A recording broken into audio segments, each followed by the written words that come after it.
अस्सलाम वालेकुम, मैं हूं फ़खर दुरानी और आप देख रहे हैं फैक्ट चेक पाकिस्तान। आज के प्रोग्राम में 4-5 मौज़ूआत के ऊपर बात करेंगे। पहले नंबर पे बात करेंगे DGISPR की प्रेस कॉन्फ्रेंस के हवाले से। दूसरे नंबर पे हम बात करेंगे इमरान खान का आज एक और आर्टिकल छपा है बरतानवी अखबार संडे टाइम्स में, जिसमें उन्होंने ये दावा किया है कि उनको दहशत गर्दों के लिए मखसूस एक डेथ सेल में रखा गया है। और उसके साथ साथ ये भी उन्होंने दावा किया कि उनकी मुलाकात किसी से नहीं कराई जाती। हालांकि ये जो आर्टिकल उन्होंने छपवाया है ये भी एक मुलाकाती को उन्होंने पॉइंट्स बता के ही आर्टिकल छपवाया है। इस पे तफसील से बात करेंगे। तीसरे नंबर पे हम बात करेंगे वफाकी काबीना ने PTI के ऊपर पाबंदी के रेफरेंस के हवाले से कल बाकायदा इसकी मंजूरी देने का ऐलान किया है और ये इस हवाले से जो जराए हैं वो ये बताते हैं। और साथ साथ कासिम सूरी, आरिफ अलवी और इमरान खान के ऊपर आर्टिकल 6 के तहत मुकदमा चलाने के हवाले से भी कल वफाकी काबीना के इजलास में मंजूरी दी जाएगी। चौथे नंबर पे हम बात करेंगे कि PTI के ऑफिस के ऊपर पुलिस ने छापा मारा है और उसके साथ साथ उन्होंने PTI के जो सेक्रेटरी इतलात हैं रऊफ हसन साहब, उनको गिरफ्तार किया है। जबकि मीडिया के ऊपर ये भी रिपोर्ट चल रही थी कि बैरिस्टर गौहर को भी गिरफ्तार किया गया है। इसके ऊपर भी तफसील से बात करेंगे। सबसे पहले हम बात कर लेते हैं DGISPR की प्रेस कॉन्फ्रेंस के हवाले से। ये जब प्रोग्राम रिकॉर्ड हो रहा है अभी तक उनकी प्रेस कॉन्फ्रेंस नहीं हुई, लेकिन जो मेरी इतलात है और जो मुख्तलिफ ज़राए से बात की है वो ये बताते हैं कि कल का दिन पूरा जो है इस हवाले से जो मिलिट्री लीडरशिप है उसने बाकायदा तौर के ऊपर पूरा एक वर्कआउट किया और इस हवाले से बाकायदा मीटिंग्स, हाई लेवल मीटिंग्स मुनक्किद की गई। और साथ साथ जो सिविलियन गवर्नमेंट है उसको भी पूरा लूप में रखा गया है। और इस हवाले से ये जो आने वाले दिनों में ख़ासतौर पे जो वफाकी काबीना की तरफ से PTI के ऊपर पाबंदी का वो कहा जा रहा है और बाकी जो इकदाम आने वाले दिनों में होंगे वो भी, उसके साथ साथ जो बन्नू का वाक़यात हैं उसके ऊपर और ओवरऑल जो पाकिस्तान की सिक्योरिटी सूरत हाल है उसके ऊपर ये DGISPR बात करेंगे, जो कि मिलिट्री क़यादत में ये फैसला हुआ है। और साथ ही ऑपरेशन अज़्म इस्तेहकाम के हवाले से जो पॉलिटिकल ख़ास तौर पे कंसेंसस अभी तक डेवलप नहीं हो रहा, इस हवाले से भी जो है वो DGISPR बात करेंगे। बहरहाल ये आपके इल्म में होगा कि मैंने 2-3 दिन पहले भी अपने वीलॉग में एक पूरी डिटेल्स के साथ बताया था कि नवाज शरीफ की भी पिछले दिनों एक बड़ी खासुल खास से मुलाकात हुई थी, जिसमें नवाज शरीफ ने भी ये कन्वे किया था कि वो जो सिविलियन गवर्नमेंट है ख़ासतौर पे मुस्लिम लीग नून की, वो फोकस करेगी इकोनॉमी के ऊपर ताकि जो भी मुश्किल फैसले हैं जिनको लिया गया है उसके ऊपर अमल दरामद कराया जा सके और मुल्क की मईशत कुछ बेहतर हो। जबकि दूसरी साइड जो है वो जुडिशरी ने जो अभी जो मुल्क के हालात किए हुए हैं उसके साथ साथ जो ख़ासतौर पे PTI है उसकी तरफ से जो प्रोपेगेंडा किया जा रहा है स्टेट मुखालिफ और उसके साथ साथ जो हुकूमत के ख़िलाफ़, इसके हवाले से जो है वो मिलिट्री को देखने के हवाले से ये तय हुआ था। तो अब उसके बाद के बाद दीगरे मिलिट्री लीडरशिप की भी आपस में मुलाकातें और फिर उसके बाद कल का एक मसरूफ़ दिन गुजरा जो मिलिट्री क़यादत है और ये फ़ैसला करने के हवाले से इतलात यही हैं कि अब बहुत सख्ती से निपटा जाएगा ये इस हवाले से, चाहे कोई भी हो, चाहे दहशत गर्दों के हवाले से हो और उसके साथ साथ जो सियासी जमातें जो कि प्रोपेगेंडा और मिलिट्री को टारगेट कर रही हैं उसको भी सख्ती से निपटा जाएगा। तो बहरहाल ये DGISPR की प्रेस कॉन्फ्रेंस में और मज़ीद वो क्या कहते हैं ये सारा कुछ क्लियर हो जाएगा उनकी प्रेस कॉन्फ्रेंस के बाद। लेकिन इतलात यही हैं कि अब जो है वो टफ टाइम आने वाला है PTI के लिए और उसके साथ साथ जो बाकी इस तरह के जो भी अनासिर हैं जो कि मुल्क में इंतशार फैलाना चाहते हैं उनके हवाले से। अब बढ़ते हैं प्रोग्राम के दूसरे हिस्से की तरफ। इमरान खान ने एक संडे टाइम्स मैगजीन अखबार है बरतानिया का, उसमें आर्टिकल छापा है जिसमें उन्होंने एक बार फिर दावा किया है कि उनको दहशत गर्दों के लिए मुख्तस एक डेथ सेल है जिसमें रखा गया है। कैद तन्हाई में ना किसी से मुलाकात करने की इजाज़त दी जाती है और ना ही किसी से मिलने दिया जाता है। और ये जो तमाम तर इल्ज़ामात हैं ये एक कंटिन्यूएशन है। उससे पहले इमरान खान पहले भी मुख्तलिफ आर्टिकल्स में ये कह चुके हैं और दोहरा चुके हैं कि ना उनकी मुलाकात करने दी जाती है बल्कि उनको जो है वो सज़ाए मौत के लिए मुख्तस जो डेथ सेल होते हैं, चक्की होती है, उसमें इनको अकेला रखा जाता है। फिर आपने देखा कि 2 दिन पहले बुशरा बीबी ने ये इंकशाफात किए थे इमरान खान को अटक जेल में उनके ऊपर तशद्दुद किया गया, फिर अडियाला जेल में तशद्दुद किया गया। उनको जो है वो अटक जेल में तो बड़े गंदे बिस्तरे और जो कमरा था, इतने कीड़े थे कि उनके इमरान खान को अपने बालों से हर वक्त कीड़े निकालते रहते थे। तो ये तमाम तर इंकशाफात हैं, ये इमरान खान इंटरनेशनल लेवल पे जो है वो सिंपथी गेन करने के हवाले से जो मैं समझता हूँ कि ये कर रहे हैं। हालांकि जो रिकॉर्ड है और जो डाटा है और उसके साथ साथ जो हुकूमत की तरफ से सुप्रीम कोर्ट को बताया गया इमरान खान को दी जाने वाली सहूलियात बमा तस्वीर,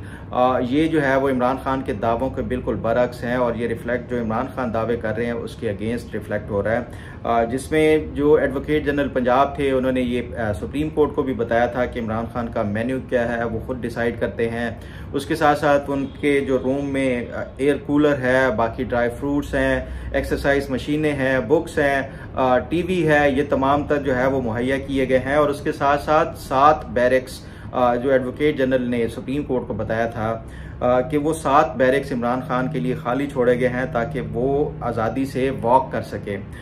ये तमाम तर सहूलियात तो जो सुप्रीम कोर्ट को बताई गई थी और ये मुमकिन नहीं होता कि कोई सुप्रीम कोर्ट ऑफ पाकिस्तान को या अदालत को गलत बयानी करे या ऑन ओथ ये गलत आदाद व शुमार या हकायक बयान करे। तो इसलिए मैं समझता हूँ कि जो सुप्रीम कोर्ट को जमा किया गया जवाब था वो ज़्यादा काबिल भरोसा है बजाय इसके कि जो इमरान खान ये बयान कर रहे हैं। जहाँ तक ये मुलाकातों के हवाले से है, मुलाकातों का जो अडियाला जेल का रिकॉर्ड है वो भी अदलिया को पेश किया गया। उस रिकॉर्ड के मुताबिक इमरान खान ने पिछले 11 माह में 1635 मुलाकातें की है अपने वकला से या दीगर जो सियासी रहनुमाओं से, जो भी इमरान खान से मुलाकात करना चाहते हैं। तो इस हवाले से 1635 मुलाकातें की गई हैं। ये मेरा ख्याल है ये Guinness book of world record में आना चाहिए कि किसी कैदी की इतनी ज़्यादा मुलाकातें कराई जाती हैं, इतनी ज़्यादा जो है वो फैसिलिटीज़ और इतनी ज़्यादा जो सहूलियात शायद ही किसी कैदी को मिलती हों जिस तरह इमरान खान को दी गई हैं। लेकिन उसके बावजूद भी मेरा ख्याल है कि ये प्रोपेगेंडा इसी को ही कहते हैं जिस तरह इमरान खान खेल रहे हैं। ना सिर्फ नेशनल लेवल पे सिंपथी के लिए इमरान खान को टॉर्चर का जो है वो एक बयानिया फैलाया गया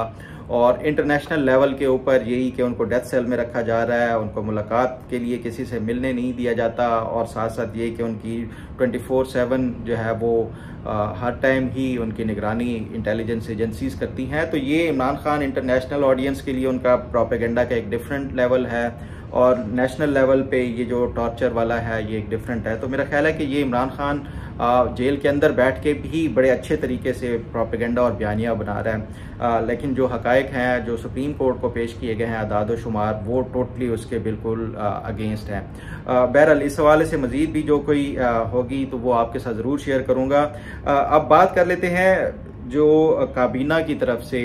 ये फैसला किया गया है कि पीटीआई के ऊपर पाबंदी लगाने के हवाले से रेफरेंस दायर किया जाएगा। इस पे भी मैं तफसील से बात कर चुका हूँ पहले और जो पॉलिटिकल पार्टीज़ हैं उसकी तरफ से अभी तक ये कॉन्सेंसस डेवलप नहीं हो सका था और ना ही जो ख़ासतौर पे इत्तेहादी सियासी जमातें हैं वो भी ये इस हवाले से मोतरज़ थी कि उनको कॉन्फिडेंस में नहीं लिया गया जो हुकूमत ने ये फैसला किया है। हालांकि ये मेरा पहले दिन से ये इतलात की बुनियाद के ऊपर मैंने ये बताया था कि ये जो पीटीआई के ऊपर पाबंदी का फैसला है ये मुस्लिम लीग नून का नहीं है, क्योंकि सियासी जमातें हतुल इम्कान उनकी ये कोशिश होती है कि किसी सियासी जमात के ऊपर पाबंदी ना लगाई जाए। ये जो फैसला है ये प्योरली इस्टेब्लिशमेंट की तरफ से फैसला आया था, लेकिन क्योंकि जो आर्टिकल 17(2) के तहत किसी भी सियासी जमात के ऊपर पाबंदी लगाई जाती है उसका रेफरेंस जो है वो वफाकी हुकूमत दायर करती है सदर के ज़रिए। तो इसलिए जो है वो मुस्लिम लीग नून क्योंकि एक रूलिंग पार्टी है तो उसको ऑन बोर्ड आना ही पड़ना था और इस हवाले से इमरान खान के ऊपर पाबंदी के हवाले से मीडिया के ऊपर भी इसकी कोई पजीराई नहीं की गई और ना ही जो सियासी जमातों की तरफ से। लेकिन लगता यही है बहरहाल कि अब ये फैसला कर लिया गया है कि अब पीटीआई या चल सकती है या पाकिस्तान चल सकता है। तो इस हवाले से इस्टेब्लिशमेंट की तरफ से ये एक फर्म डिसीजन है कि पीटीआई के ऊपर पाबंदी लगानी है। अब ये कैसे होता है, सुप्रीम कोर्ट जो है वो इस रेफरेंस को एंटरटेन करती है और पाबंदी लगाती है या नहीं लगाती, क्योंकि आपने देखा कि जो मखसूस नशिस्तों वाला केस था उसमें जजेस की ज़ाहिरी तौर के ऊपर और ऑब्वियस नज़र आ रहा था कि उनकी जो हमदर्दियां हैं वो पीटीआई के साथ हैं और जजेस ने अपने रिमार्क्स में कहा कि इतनी बड़ी सियासी जमात जिसको अवाम का मैंडेट मिला है उसको मखसूस नशिस्तों से कैसे हम महरूम रख सकते हैं। जो जुडिशरी मखसूस नशिस्तों के लिए इतनी हमदर्दी रखती है तो वो पाबंदी के हवाले से आप खुद सोच सकते हैं कि वो अदलिया का क्या फ़ैसला हो सकता है। बहरहाल दूसरी साइड से भी अब इस्टेब्लिशमेंट की तरफ से भी ये तय किया जा चुका है कि अब PTI जिस तरह मुत्तहिदा कौमी मूवमेंट जो अल्ताफ़ हुसैन वाली थी उसके साथ किया गया था, बिल्कुल उसी तरह का ही जो अब ट्रीटमेंट है या सलूक है वो इस PTI के साथ होने जा रहा है। तो इस हवाले से अब बाकायदा से मैं भी रेगुलरली ये रिपोर्ट करता आ रहा हूँ कि आने वाले जो 8-10 दिन हैं ये बड़े टफ होंगे। तो उसका आगाज़ हो चुका है और इस हवाले से कल वफाकी काबीना में मंगल के दिन होता है काबीना का इजलास, तो उसमें कल ये एजेंडे के ऊपर ये दोनों जो हैं वो आइटम्स ये पेश होंगे। अब देखते हैं कि ये वफाकी काबीना इसकी मंजूरी देती है या नहीं। जब पिंडी की तरफ से जब ये इस तरह की या इस्टेब्लिशमेंट की तरफ से जब ये एजेंडे के ऊपर शामिल हों तो वफाकी काबीना सवाल ही पैदा नहीं होता कि इसको रिजेक्ट कर सके। बहरहाल ये भी कल क्लियर हो जाएगा कि ये इस हवाले से क्या फ़ैसला होता है। जो इसके हवाले से कोई इन्फॉर्मेशन मिलेगी ज़रूर आपके साथ अपडेट करूँगा आपको। अब बात कर लेते हैं PTI का जो सेंट्रल सेक्रेटेरिएट है यहाँ इस्लामाबाद में, G8 में इनका सेंट्रल जो सेक्रेटेरिएट है उसके ऊपर पुलिस ने आज जो है वो रेड किया है। और रेड के बाद ना सिर्फ पूरा रिकॉर्ड ये रिपोर्ट हुआ है मीडिया के ऊपर कि वो हासिल किया पुलिस ने, और उसके साथ साथ जो सेक्रेटरी इतलात हैं रऊफ हसन साहब उनको भी गिरफ्तार किया गया है। और साथ ही ये भी मीडिया के ऊपर चल रहा है कि जो उनके अभी चेयरमैन हैं बैरिस्टर गौहर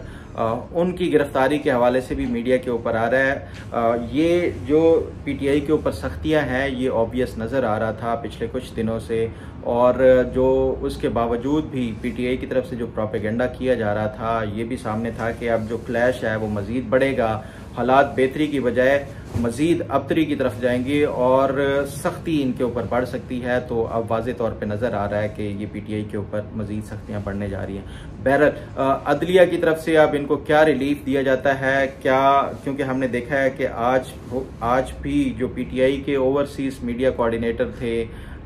उनके हवाले से अदलिया ने बड़ा एक्टिवली वो किया इस्लामाबाद हाई कोर्ट ने, और ये अहकाम जारी किए अटॉर्नी जनरल जो है वो पेश हों अदालत में। फिर उसके बाद हमने देखा है कि ये जो इनके कोऑर्डिनेटर थे उनकी बाकायदा तौर के ऊपर इस्लामाबाद पुलिस ने गिरफ्तारी डालते हुए ये अदालत को बता दिया है कि उनका जो है उनको गिरफ्तार किया गया है फलां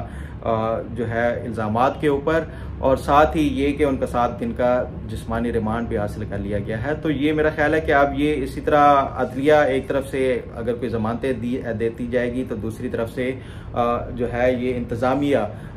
इस्टेब्लिशमेंट के साथ मिलके ये इसी तरह PTI के ऊपर मज़ीद मुश्किलात और मज़ीद जो है वो सख्तियाँ करते जाएंगे। बहरहाल ये इस हवाले से मज़ीद भी कोई अपडेट होगी वो आपके साथ ज़रूर शेयर करता रहूँगा, लेकिन आने वाले दिन जो है वो सियासी तौर पे काफ़ी अदम इस्तेकाम के जो है वो पेश खैमा हो सकते हैं। आगे मज़ीद क्या होगा ये भी इस हवाले से जो भी कोई अपडेट हुई आपके साथ ज़रूर शेयर करता रहूँगा। उम्मीद है आपको आज का प्रोग्राम भी पसंद आएगा। अल्लाह ताला आपका हामी और नासिर हो। अल्लाह हाफ़िज़।